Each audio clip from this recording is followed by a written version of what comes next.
Hola, buenas tardes a todos. Muy Bienvenidos buenas al cuarto tardes. programa. ¿Cómo estás, Alicia? Muy bien, Lucila. ¿Cómo estás vos? Bien, un poquito afónica hoy. Bienvenidos a todos al cuarto programa de Diálogos Compañeros. Hoy nos van a estar acompañando en la entrevista Sofía Tristed. Vamos a estar trabajando el tema de educación intercultural bilingüe. Como les recordamos siempre, este es un espacio que lo hacemos entre compañeros. Agradecemos mucho a ATE Capital que nos cede este espacio radial. Eh, Queremos recordarle el nombre de nuestros productores: Clara Rojas, Armando Balbuena, Rosalio ay, se me fue el apellido de Rosario. Rosana Oveaga. Luciano Viaga, gracias Alicia. Que son todos quienes nos acompañan diariamente en la producción del programa. Y, Así que estamos muy contentos de estar hoy nuevamente con ustedes en el aire.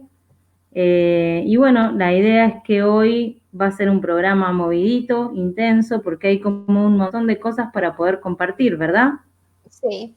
Este programa, como decía Lucila recién, lo venimos pensando un poco para retomar algunas discusiones que son muy propias de América Latina, que se han instalado sobre todo a partir de los años 2000, que un gran ejemplo de lo que es pensar algunas de las cuestiones que vamos a discutir hoy han sido países como Bolivia, como Ecuador, que han partido de reconocerse como estados plurinacionales en América Latina, y ese reconocimiento como estados plurinacionales nos ha permitido pensar de alguna manera en qué es necesario hablar o tomar en cuenta la cuestión de la educación intercultural.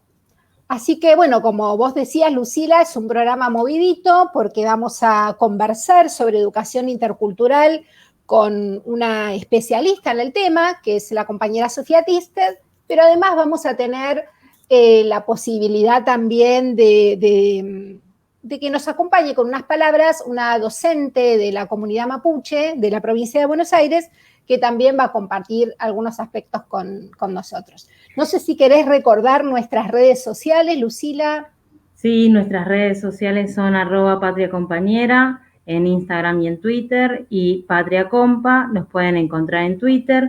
También nos pueden escuchar por la radio Germán Abdala, que tiene su página de Facebook, o el canal de YouTube, que es Radio Germán Abdala. Me parece que ahí, para retomar lo que vos estabas mencionando, que para nosotros en este país que es tan extenso y tan vasto, es súper importante poder conocer las distintas perspectivas y las distintas políticas públicas que se han dado en materia educativa en relación a las políticas interculturales, porque hay como siempre muchos debates al respecto. Entonces me parece Exactamente. súper interesante poder escucharla a Mirta Millán y luego a Sofía.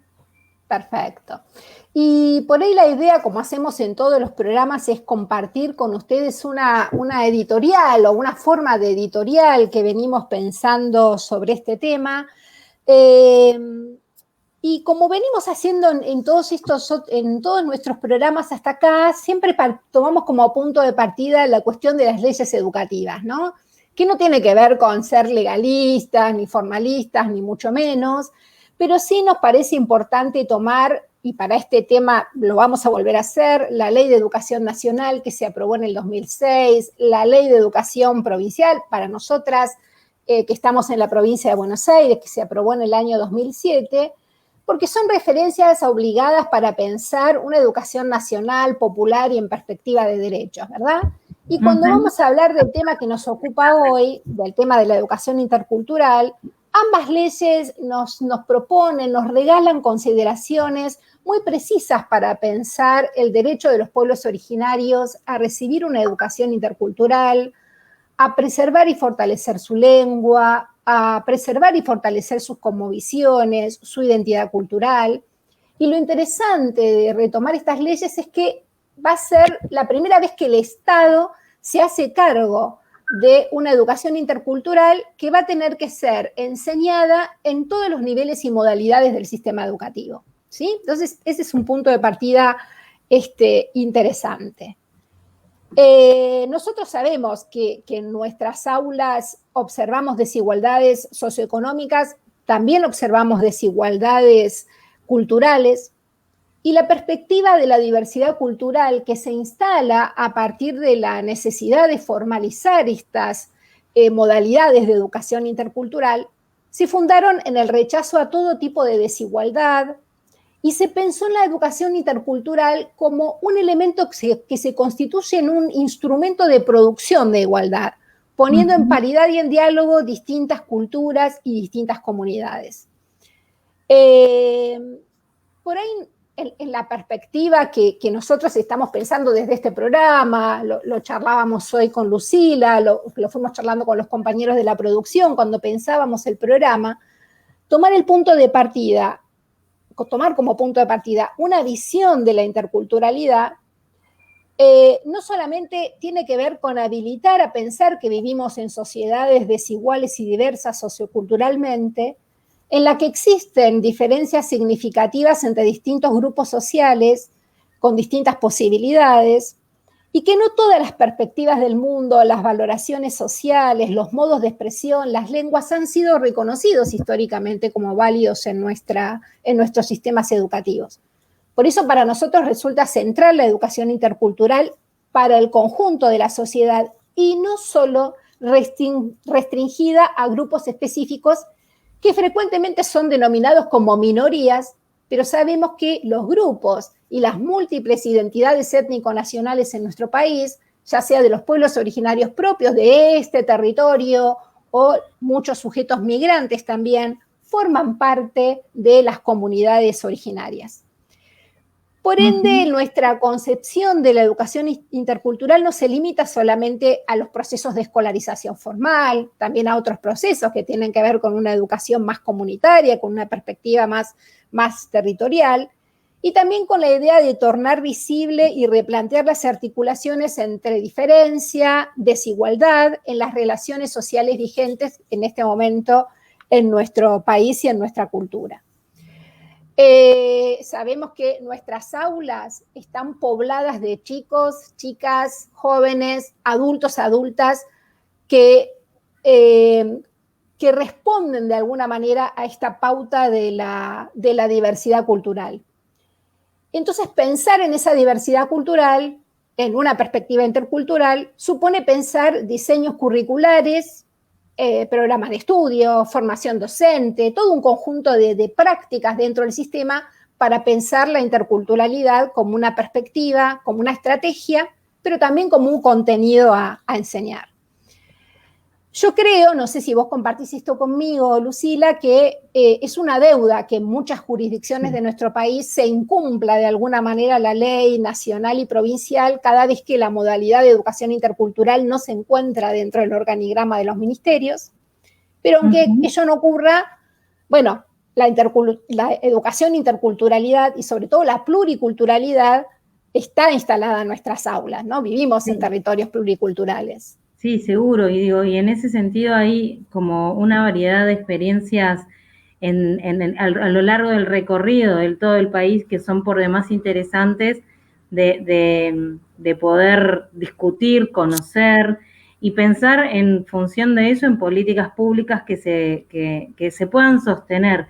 Porque también hay una cosa de que, digo, una vez en un encuentro, unos estudiantes de formación docente de una comunidad PUAM me decían, no queremos ser más objetos de estudio, claro, queremos ser sujetos de políticas públicas, y en ese sentido me parece que hay como que rescatar todas esas experiencias para poder generar cosas, que no solo son en el ámbito educativo, creo que en el ámbito educativo es uno de los terrenos que dentro de todo más se ha avanzado. Pero si pensamos en el ámbito de la salud o en el ámbito de la propiedad de la tierra, claro, hay como un montón de debates en torno a eso, de la vida comunitaria de las comunidades. De hecho, el INAI tiene propuestas y formas para poder pensar esta articulación entre el Estado y la comunidad. Entonces, me parece que ahí hay que conocer y que poder generar políticas públicas que sean acordes a las necesidades de los pueblos. Y además me parece que instalar este tema en lo escolar, y más allá de lo escolar, como muy bien señalas vos, también tiene que ver con pensar en qué operaciones se han hecho en los últimos años sobre los pueblos originarios, ¿no? La presentación de los mapuches como una comunidad representante del terrorismo internacional, como tuvimos alguna vez, que justificó represiones, que tuvo que ver con la muerte de Santiago Maldonado. Bueno, hay un montón de debates que nos parece que no tienen que desaparecer de la agenda, ¿no? Que no es que nos acordamos cuando pasa algo o cuando viene el 12 de octubre, ¿no? Sino que me parece que tienen que estar en la agenda.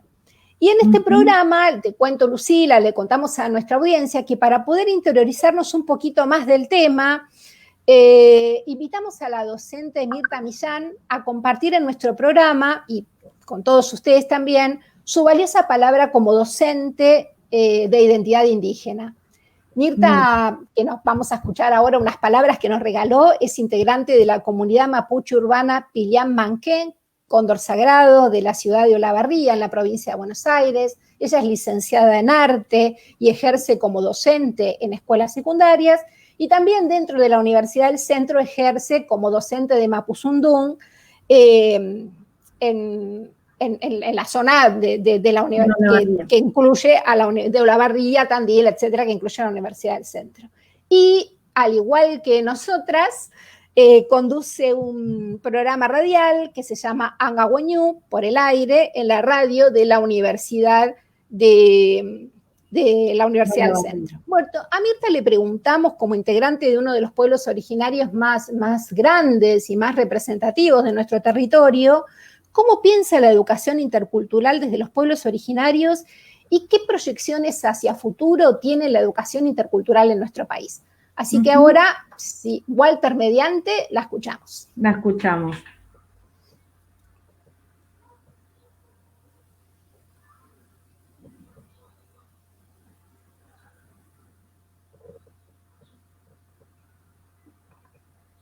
No decimos, Mirta, podés empezar a hablar porque está grabado, pero... Walter, le podés dar play al YouTube. Pero Walter, nos faltaría el play. Bueno, no tenemos el play. Bueno, cosas que suelen pasar en el aire, exactamente. Pero bueno, nos parecía interesante por ahí que la editorial incluya la palabra de Mirta. De Mirta, a ver si ahora sale. Ahora me parece que sí.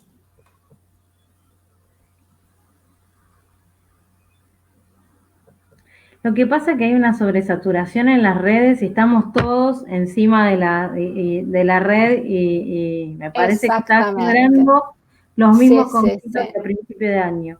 Exactamente. De hecho, se nos nota en la cara el año.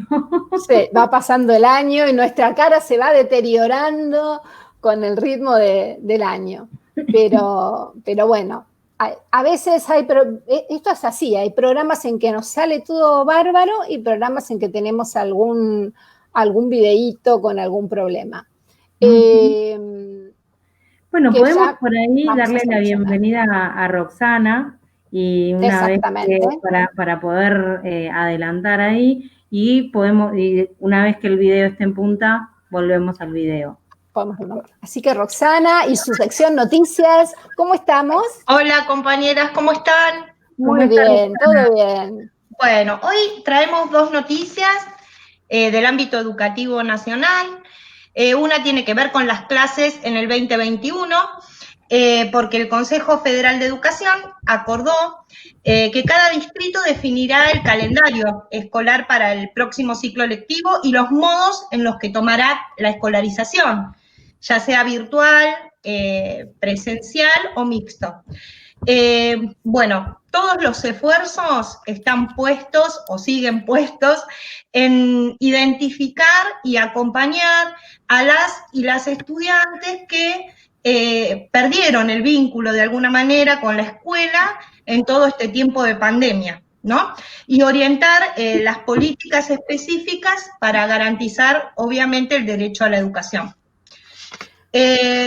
Otra noticia del ámbito nacional también es la construcción de los centros de desarrollo infantil. Ayer el Gobierno Nacional anunció el plan de obra, que lo festejamos porque no solo son fuentes de trabajo, sino que estos centros de desarrollo infantil están pensados para estar localizados en ámbitos de suma vulnerabilidad social y desigualdad en el acceso a los cuidados del niño. Son centros que van a contener a niñas y niños que desde los 45 días hasta los 4 años de edad y brindarán atención integral. Esto tiene que ver con que va a haber asistencia nutricional para ellos, va a haber estimulación temprana, psicomotricidad, bueno, va a ser como algo integral. Es muy interesante, Roxana, la presencia que tienen estos espacios en el territorio, porque hacen una asistencia muy importante en la primera infancia, que por lo general los jardines estatales o la educación inicial no todos tienen acceso, digamos, entonces los niños de 45 días a 2 a 3 años que pueden asistir a los centros de primera infancia, siempre hacen un gran aporte al fortalecimiento del sistema de los derechos del niño, que esa es su principal tarea, quizás. Ahí funcionan con espacios de educadoras, docentes, como una propuesta bastante, una propuesta muy integral de articulación con la comunidad principalmente, pero sobre todo son espacios que están en lugares que tienen acceso personas que realmente necesitan, población que realmente necesita estos espacios de contención.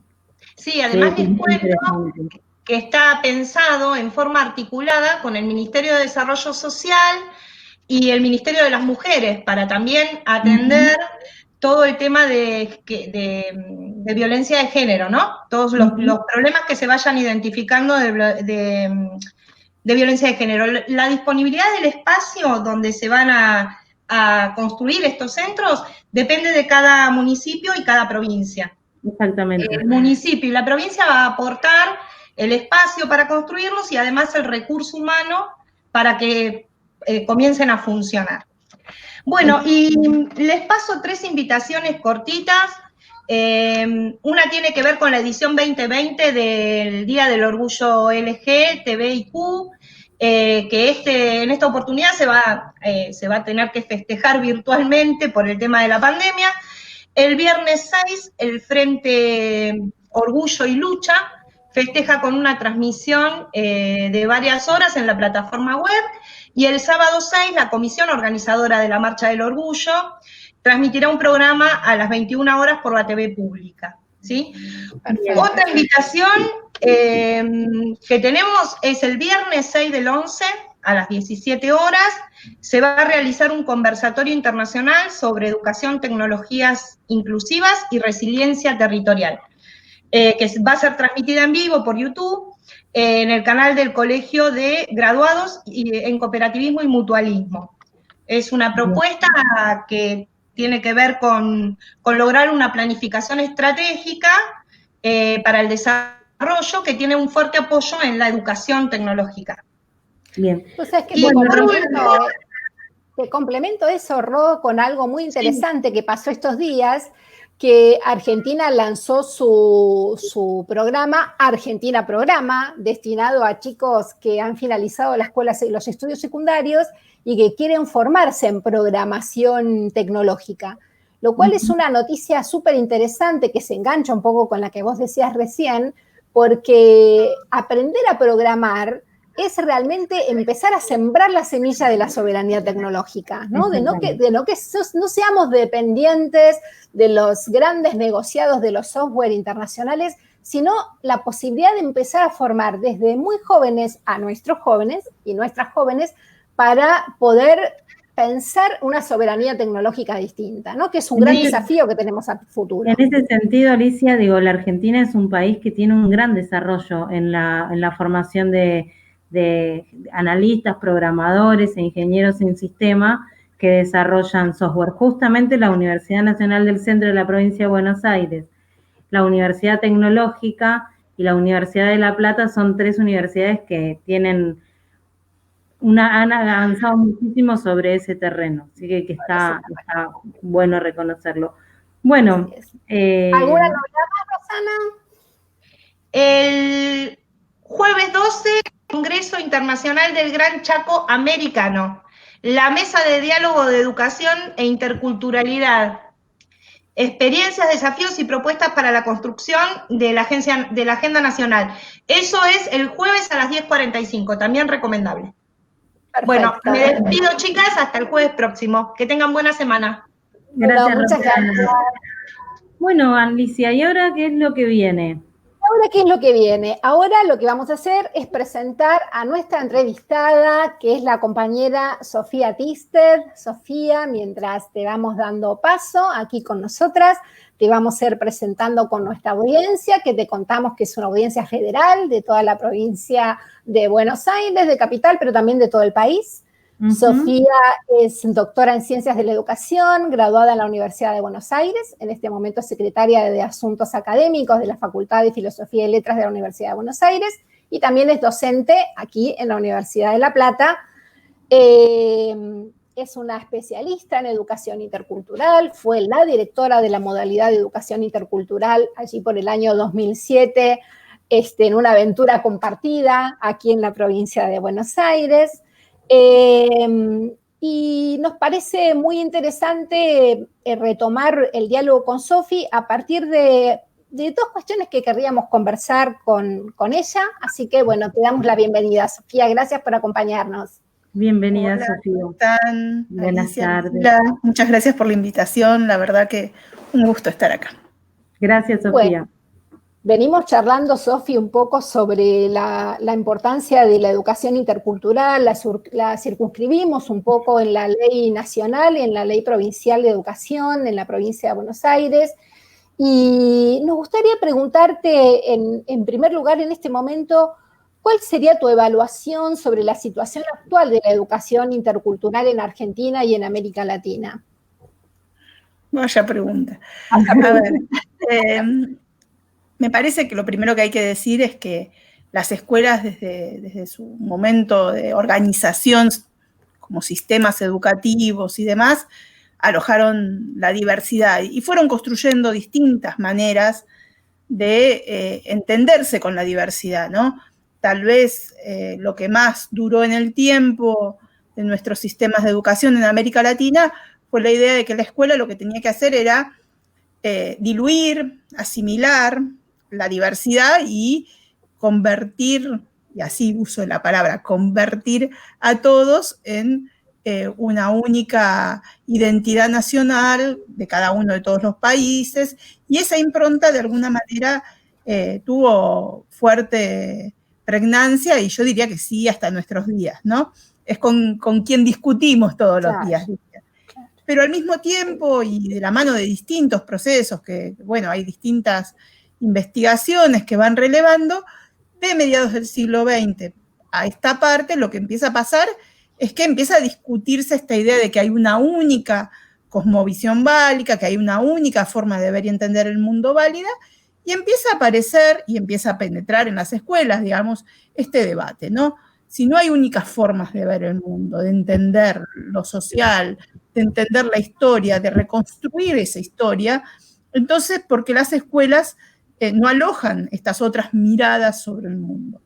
Yo diría que en nuestro país y en América Latina sucede más o menos lo mismo, no exactamente al mismo momento, pero yo diría que en términos de procesos grandes sí sucede más o menos simultáneamente.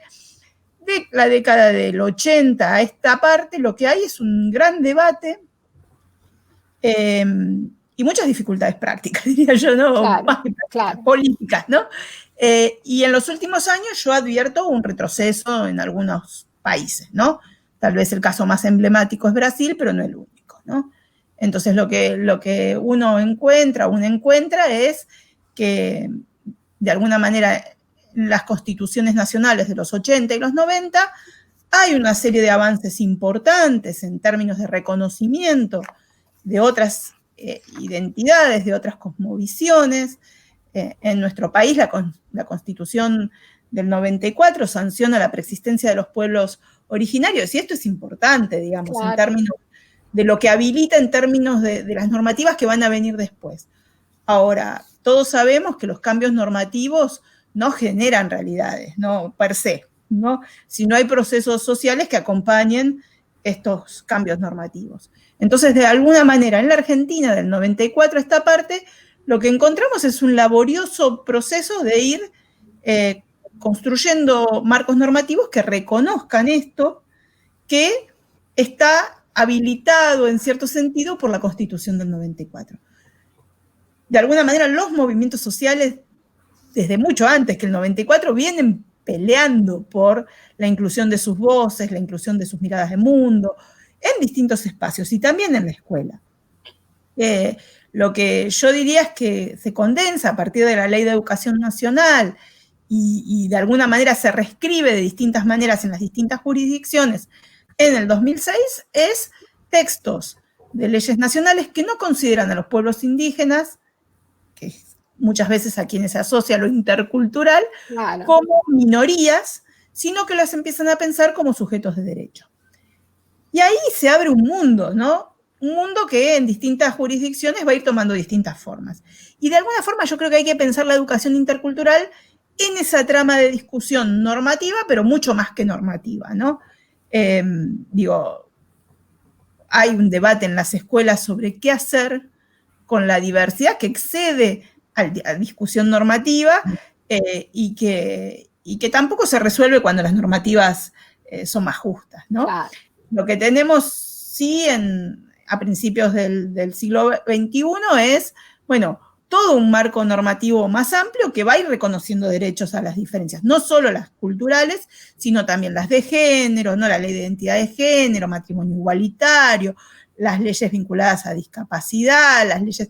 Hay un conjunto, un plexo normativo muy amplio que lo que va a hacer es dejar un terreno para que el sistema educativo, que es lo que hoy estamos charlando, pero claro, otra cantidad de espacios también, empiecen a repensarse y a repensar sus prácticas en claves más inclusivas, ¿no? Creo que ahí, bueno, se puede pensar mucho qué hacen las escuelas hoy con esto. Creo que hay cosas muy interesantes y al mismo tiempo creo que es necesario ir comentando qué es lo que sucede en el territorio, en cada escuela, en cada aula, en cada patio, porque me parece que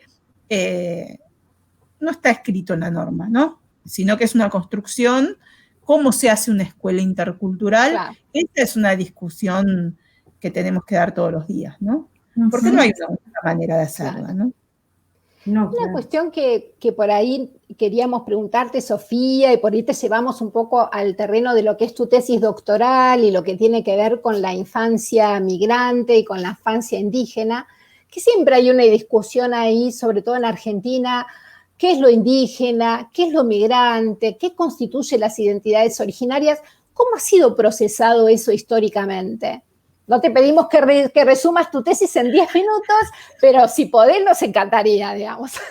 Bueno, a ver, yo creo que tal vez lo que hay que pensar es que a lo largo del largo siglo, digo yo, que lleva nuestro sistema educativo, por ponerle un corte de la ley 1420 esta parte, las infancias fueron miradas de distintas maneras, ¿no? Por las escuelas y por las políticas educativas, no solo por las escuelas.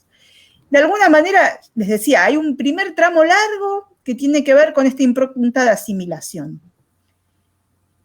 De alguna manera, asimilar es borrar las marcas culturales, ¿no?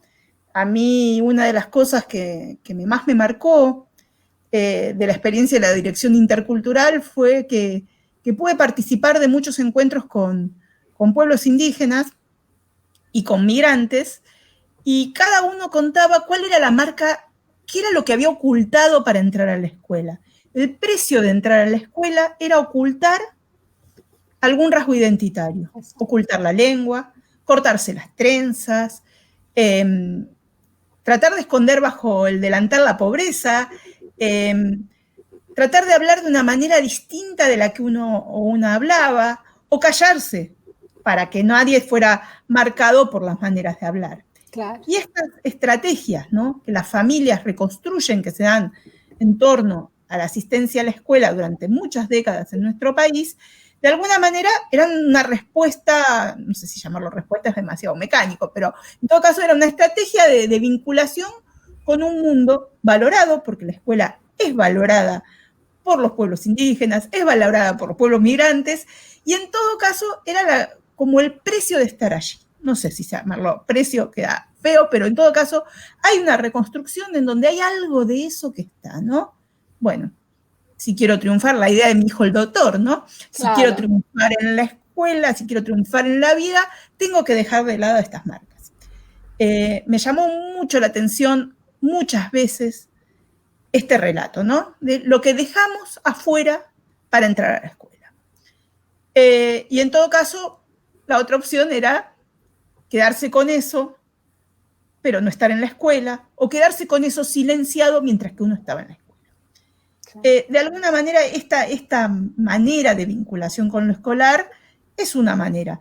En las últimas décadas hubo otras, y yo creo que es interesante ver, de alguna forma yo diría, yo lo que cuento en mi tesis, y lo digo cortito, es si antes del armado del Estado Nacional en la Argentina, los pueblos indígenas tenían mucha vinculación con la escuela. Ustedes me dirán, a la manera de ese momento, ¿no? O sea, no pensemos en las escuelas para todos, ni mucho menos. Pero hay mucha correspondencia, por ejemplo, entre referentes de pueblos de la provincia de Buenos Aires con las autoridades escolares pidiendo vacantes para escuelas. Les estoy hablando de 1860, hasta que cuando llega el momento de la instalación de la idea de campaña del desierto, de exterminio del otro, esto se repliega absolutamente. Claro.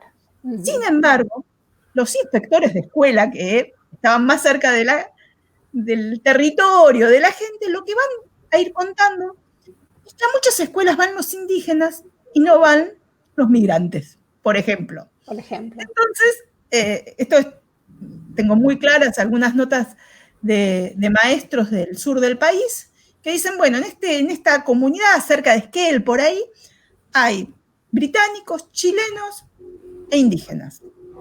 En la escuela lo único que hay es indígenas. Claro. Y tratan de explicárselo y no pueden, y en todo caso se enojan mucho con las familias indígenas que reniegan de los símbolos patrios. Y de alguna nota al margen, el maestro dice, claro, es cierto que cuando les quitan la tierra o los corren, esa bandera es la misma que lleva el ejército. Lo dicen los maestros. Claro, exactamente. Los inspectores lo que hacen es decir, bueno, ¿a quién le pido una casa habitación para instalar una escuela? Momento de construcción de la escuela rural, ¿no? Y dicen, bueno, la verdad que el que me la puede dar es el cacique. Del resto no puedo esperar nada, ¿no?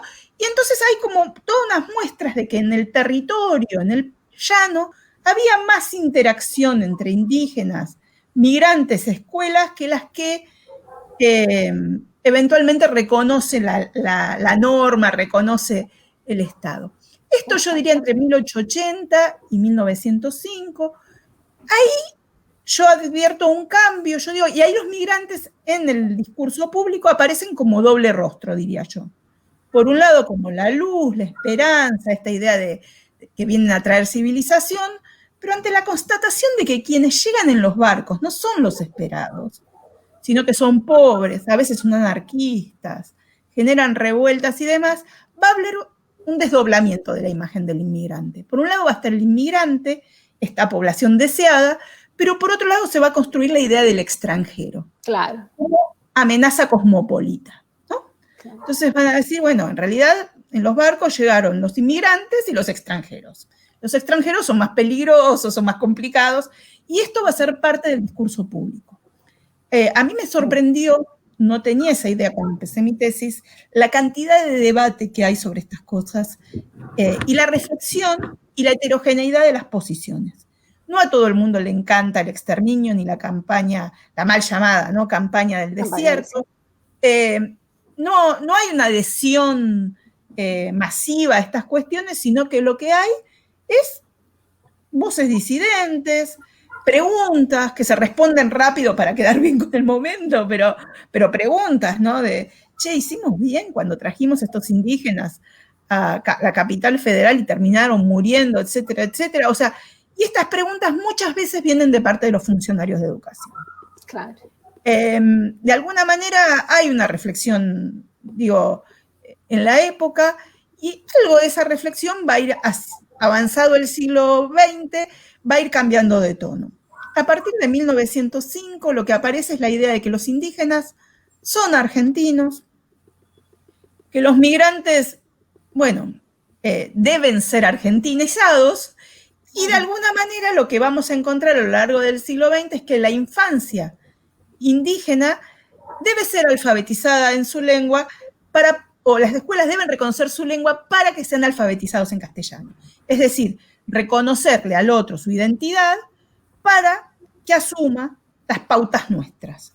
Entonces, hay una serie de intentos, no muy felices, no les terminan de funcionar demasiado, pero de armar escuelas hogares para niños indígenas, modelo norteamericano que intenta copiarse, y una cantidad de cosas que van a ir intentando armar para ver si es que esta población puede ser incluida por vía de la escuela. No lo dije, pero en las décadas anteriores también se discutía si es que era la escuela o el ejército o el trabajo donde debían ser educados los niños y las niñas indígenas, ¿no? Bueno, corre el siglo XX y yo diría que estas discusiones van tomando distintos cursos. Es interesante ver qué imágenes de la infancia migrante y qué imágenes de la infancia indígena aparecen en los libros de texto, cómo se lo fotografía en los documentos oficiales, ¿no? Y nos da alguna pauta de, bueno, cómo va mutando esta manera de construir al otro. Hasta yo diría, y esto ya no está en mi tesis, porque no llegué en el lapso histórico, pero me parece que, digamos, post-dictadura hay un quiebre, hay una discusión que se abre sobre la presencia migrante en nuestro país, y a mí me parece muy interesante. La ley de migraciones es una ley bastante avanzada en lo que hay con respecto a América Latina, pero cuesta mucho aprobarla, ¿no? Es una ley que se aprueba, pero no se reglamenta, pasan las décadas, y si uno mira el movimiento que hace el macrismo no se metió demasiado con las leyes educativas, sin embargo con la ley migratoria sí. Quiero decir, en lugar del tratamiento a la migración en el siglo XX, siempre es complejo. Me parece interesante una idea que plantean algunos autores, que es, nunca perdemos este matiz de, bueno, pero que se argentinicen, ¿no? Claro, les reconocemos sus idiosincrasias, sus repertorios, etcétera, pero que se argentinicen. Y esto que está en la ley migratoria, de alguna manera también está en la escuela, ¿no? La idea de que se reconozca el símbolo patrio, la idea de que se saluda la bandera argentina, la idea... Y esto es algo que las escuelas empiezan a discutir.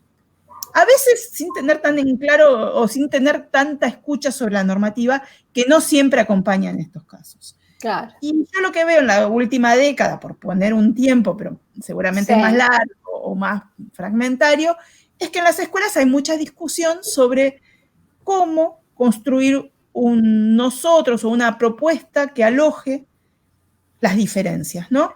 Las soluciones son muy difíciles. Yo creo que, no sé, creo que hace unos años hubiera dicho cosas más drásticas de las que pienso hoy, pero creo que hay muchas señales que hay en el cotidiano de las escuelas que no necesariamente hacen a las escuelas interculturales. No estamos en una sociedad intercultural, ¿no? Una sociedad que celebra la diferencia. Claro.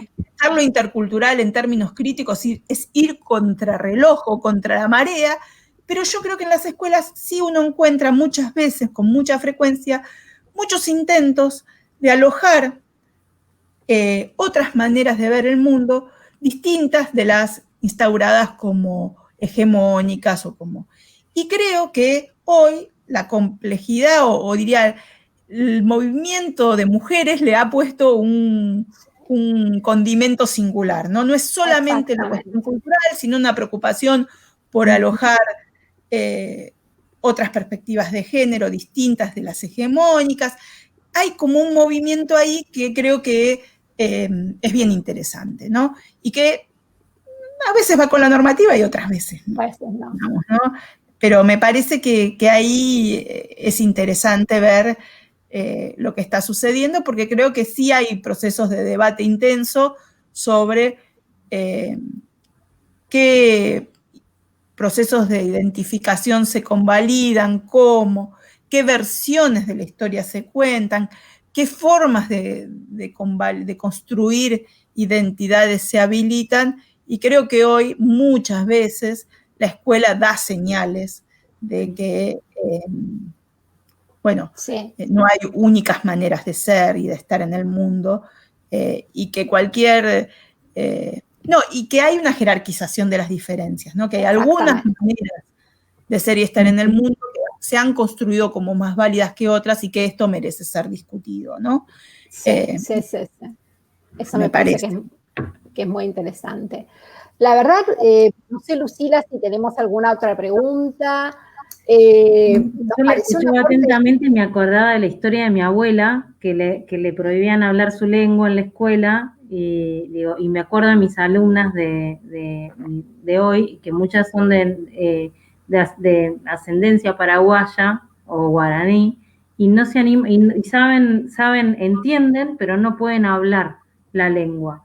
Entonces, porque siempre había como esa condena a ser tildadas de o a ser estigmatizados, pero me parece que aún la escuela tiene que darse un trabajo en relación a esto. Digo, si bien aparecen estas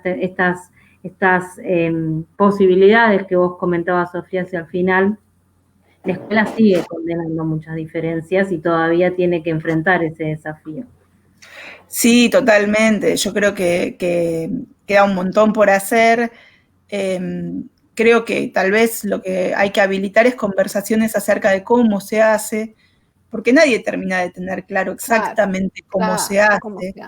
Y tampoco hay recetas mágicas. En todo caso, sí creo que hay algunas cosas que se pueden mirar, que es, bueno, cuántas miradas del mundo, de los procesos en los que estamos inmersos se habilitan, si es que la escuela está presentando una única como válida, qué hacemos con situaciones que nos descolocan, si marcamos déficit o dificultad en lugares en donde tal vez lo que hay es diferencia, ¿no?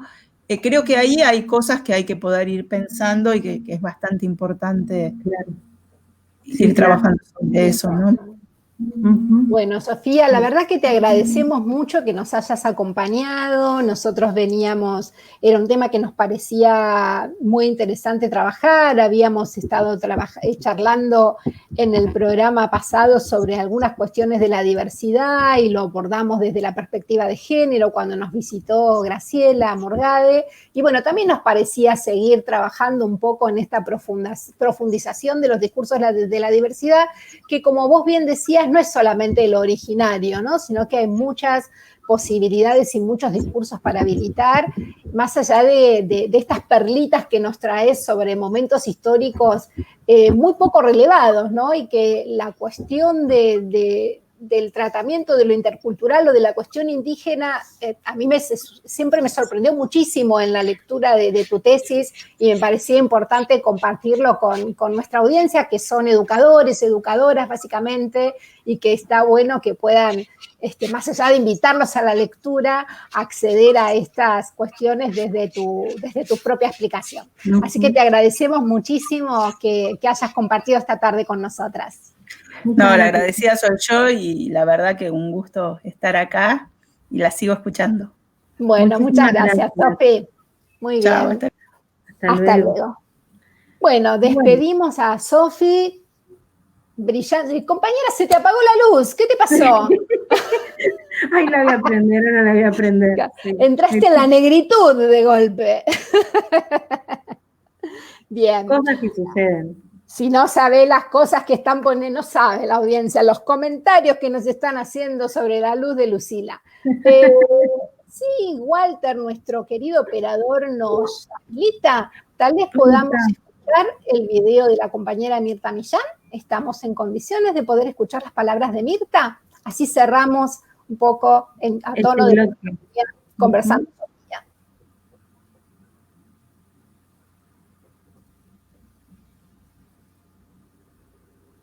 Estamos poniendo suspenso a las palabras de la compañera Mirta Millán.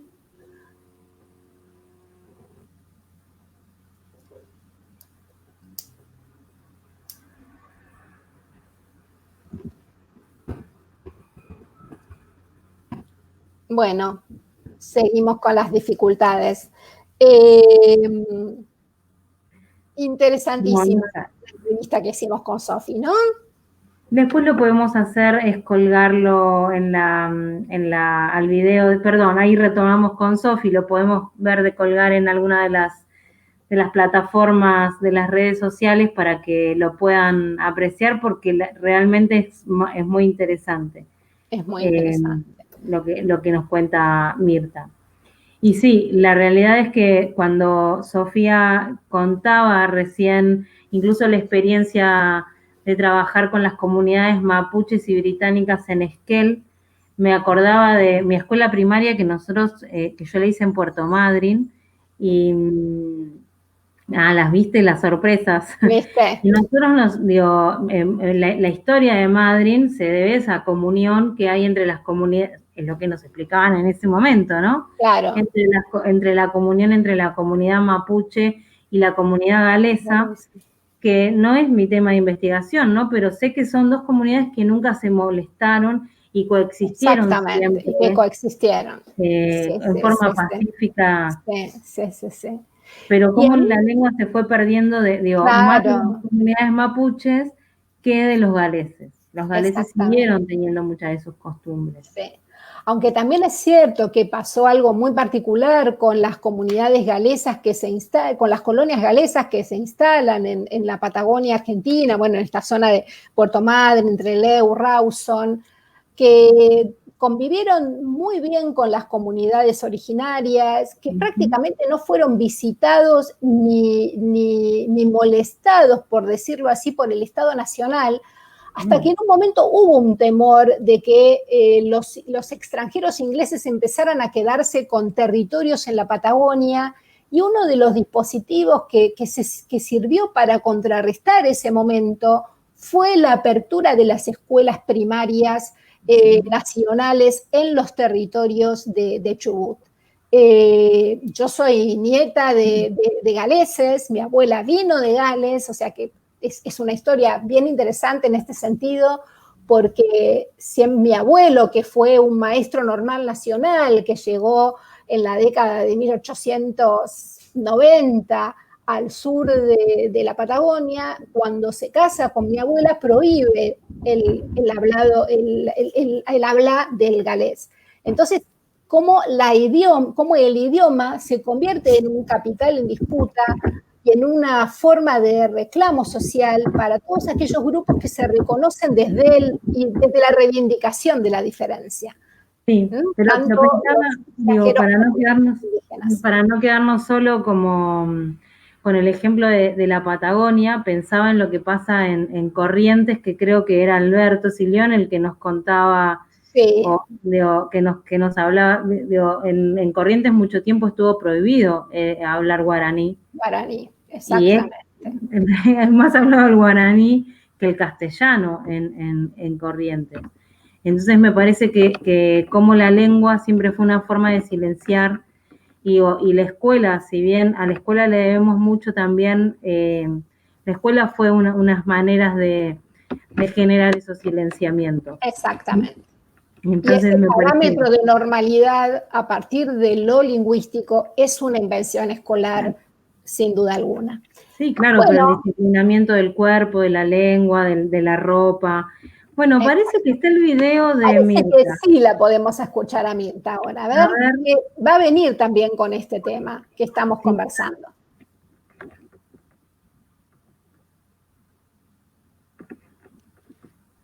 Mari Compuche, Mari Puguenui, Incheta Mirta Millán Pingain, Incheta Olavarría Guarriameu, Incheta Lof Pillan Manque. Bueno, mi nombre es Mirta Millán, pertenezco a la comunidad mapuche urbana Piliamanqué, Cóndor Sagrado significa, de la ciudad de Olavarría. Estamos conformados ya hace aproximadamente unos 15 años, somos una comunidad mapuche urbana porque vivimos en el centro de la provincia de Buenos Aires y en la ciudad de Olavarría. Quiero agradecer especialmente la invitación a quienes me han convocado para poder charlar un rato acerca de nuestra comunidad y sobre la educación intercultural, así que muchas gracias a Radio Germán Abdala y a la agrupación Patria, compañera que me han convocado para poder hablarles, digamos, y comentarles acerca del proceso de la educación intercultural en la provincia de Buenos Aires. Estos agradecimientos se suman a este espacio de radio que la verdad que es fundamental en estos tiempos, los medios de comunicación en función de la posibilidad de dar voces alternativas. Como les comentaba, yo pertenezco al pueblo mapuche, al pueblo nación mapuche, que se ha constituido milenariamente en todo lo que es la Puelmapu, en este lado de la Argentina, y en la Gulumapu, en el lado de Chile. Somos territorio extenso, somos nietas, nietos de aquellas machis, decimos, que no han podido asesinar. Seguimos vivos, reivindicando nuestra cultura en un marco de respeto, en un marco de enriquecimiento hacia la diversidad cultural, ya que hemos tenido que aprender en el proceso de escolarización lo que ha sido el asentamiento del Estado Nacional, por el cual muchos y muchas de nosotras hemos perdido en el camino la identidad, pero con los años vamos recuperando el saber quiénes somos. Y en este saber quiénes somos, vamos entendiendo que nuestra vida ha sido un producto de muchas situaciones complejas, de migración forzosa, de sobrevivencias, en muchos casos de nuestros padres, abuelos, en otros lamentablemente no. Y bueno, este mapa de reconstrucción cultural, particularmente en la provincia de Buenos Aires, nos permite visualizarnos y nos permite pensarnos en un marco profundamente ancestral. Y la educación intercultural es un modelo, un paradigma que está atravesado de esto. Es más, lo que planteo generalmente, lo que planteamos desde nuestros saberes milenarios, es volver a pensar en una pedagogía de la ancestralidad, con estos valores inmersos en el cuidado de la naturaleza, en la relación recíproca con el otro, con cada uno de los elementos que cohabitan en este territorio, y entre nosotros, y nosotras, y nosotres. Esta diversidad nos permite poder enmarcarnos en una sociedad que hoy más que nunca necesita valores profundos de arraigo, de cuidado, de preservación de la naturaleza y de la vida. Nos abrazamos fuertemente a este paradigma porque cuando se pueda implementar verdaderamente en las escuelas, el resultado seguramente va a ser otro, porque apunta a lo vivencial. Nuestra forma de vida la hemos sobrellevado por miles de años bajo estas normas de respeto. Hemos sido interrumpidos en ese proceso como pueblos, pero más allá de lo que se ha querido devastar, seguimos vivos y vivas y seguimos pariendo hijos e hijas en este territorio. Entonces, maravillosamente la MAPU nos abraza y nos plantea que otro mundo es posible, en la medida que hayan políticas que se puedan implementar al respecto. No solo el respeto, que es tan necesario en la diversidad de culturas, sino también en políticas públicas que atraviesen nuestra vida cotidiana, donde nos veamos enriquecidos en el aula, en lo pedagógico, en las perspectivas que tenemos en cada una de las disciplinas que se van enseñando en el proceso de escolarización, tanto primaria como secundaria y superior, e inclusive el nivel inicial.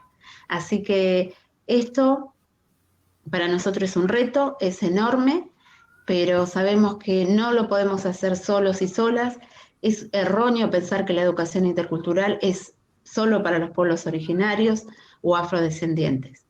Es pensar en serio y estar a la altura de las circunstancias que la educación intercultural debe ser un paradigma transversal y que atienda absolutamente a todos y todas los que pertenecemos hoy a este Estado, a esta República de Argentina.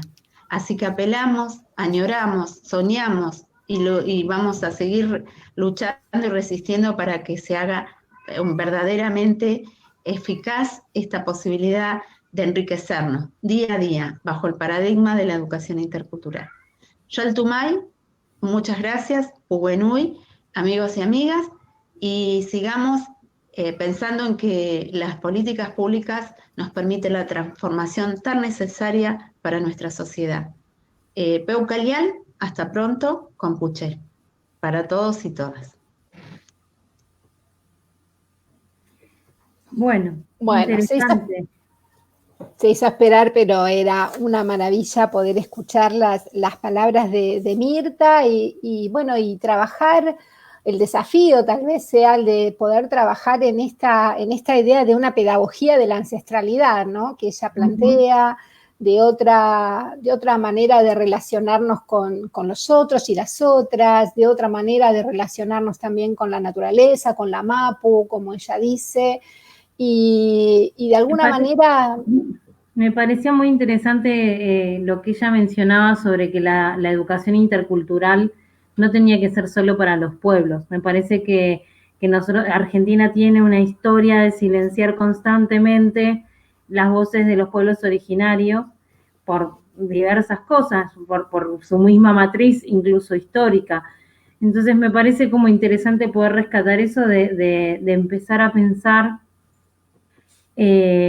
un proceso educativo en donde nos enseñe también desde esta pedagogía de la ancestralidad que vos mencionabas recién, desde la diversidad cultural que conforma nuestro país. Sí, y bueno, y rescatar un poco esta idea de que la educación interculturalidad, por ahí solo para cerrar y ya invitarlo a Armando Balbuena que nos acompañe con las efemérides de esta semana, replantear fuertemente esta idea de que la educación intercultural no es una política focalizada para minorías originarias o afrodescendientes, como bien decía Mirta, sino que es una perspectiva política sobre la educación, es una estrategia política también, además de un contenido que debiera ser para todos y todas aquellos sujetos que transitan por el sistema educativo. Así que aquí estamos esperando a nuestro compañero Armando. ¿Cómo estás? Buenas tardes, para ver qué podemos conversar sobre las efemérides de un nuevo mes que inauguramos en este programa de septiembre. De septiembre, no, de noviembre. De noviembre. No me estoy yendo para atrás en el año. No me asustes. No, perdón. ¿Cómo estás, Armando? Buenas tardes. Estamos complicados otra vez con la conexión porque hasta hace un ratito Armando no tenía conexión de internet. Hoy es un día complejo con las conexiones. Es un día complejo. Si debe estar Mercurio retrógrado, algo, ya que estamos algo de eso debe haber en el ambiente. Sí, yo te diría que si fuese 30 de octubre le echaríamos la culpa a la noche de brujas y más o menos estaríamos todos diciendo, bueno, acá hay algo raro. Pero bueno, cuando los problemas son de conectividad, cosa que hemos pasado, cosas que han abundado este año, sabemos que son bastante difíciles de soportar cuando vienen todos uno atrás del otro, ¿no? Sí, y digo, mientras Armando se conecta y para ir cerrando quizás nuestro programa, digo, Armando tenía preparado una cantidad de efemérides más que interesantes, pero vamos a dejarle a él, si llegó, muy bien, Armando. Aunque sea una pastillita de efemérides para el cierre. ¿Cómo estás, ¿Cómo Armando? les va? ¿Cómo estás, Armando? Bueno, muy bien. Con algo de dificultades tecnológicas, para variar en este país. Ya ven ustedes. Bueno, no, rápidamente para hacer referencia precisamente al tema de interculturalidad al que se refirió el contenido de este programa.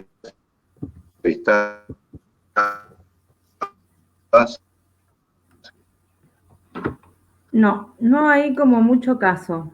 No, como mucho caso. Sí, porque además a veces puede que su conectividad se haya recuperado, pero por ahí no tenemos la posibilidad de que salga con claridad, me parece, ¿no? Digamos. Para no demorarnos, Armando tenía preparado una serie de efemérides en torno a la conmemoración de las revueltas de Tupac Amaru, Tupac Katari en Bolivia, pero por ahí lo podemos dejar para la semana que viene, para que él lo pueda desarrollar, y simplemente hoy conmemorar que es el aniversario del fallecimiento de Leonardo Fabio, que fue un cineasta, cantante, artista argentino, que nos ha traído tantas películas y tantas imágenes. Y tantas emociones. Tantas emociones, que representan mucho de todas estas contradicciones permanentes que hay en nuestra historia, que me parece que hoy estamos trabajando. Y me parece que desde su música y desde sus películas, Leonardo Fabio ha sido quien ha retratado de una de las maneras más conmovedoras, ¿no? De rescatar a los sectores populares, esa densidad, ¿no? Cultural y esa diversidad étnico-cultural que representan los sectores populares acá en Argentina, más allá de un leal compañero a la causa peronista. Así que un placer recordar en esta semana, en este programa, en este contexto, a Leonardo Fabio. Sería ideal irnos con una canción de Leonardo Fabio, pero se nos complica la situación ahí. Sí.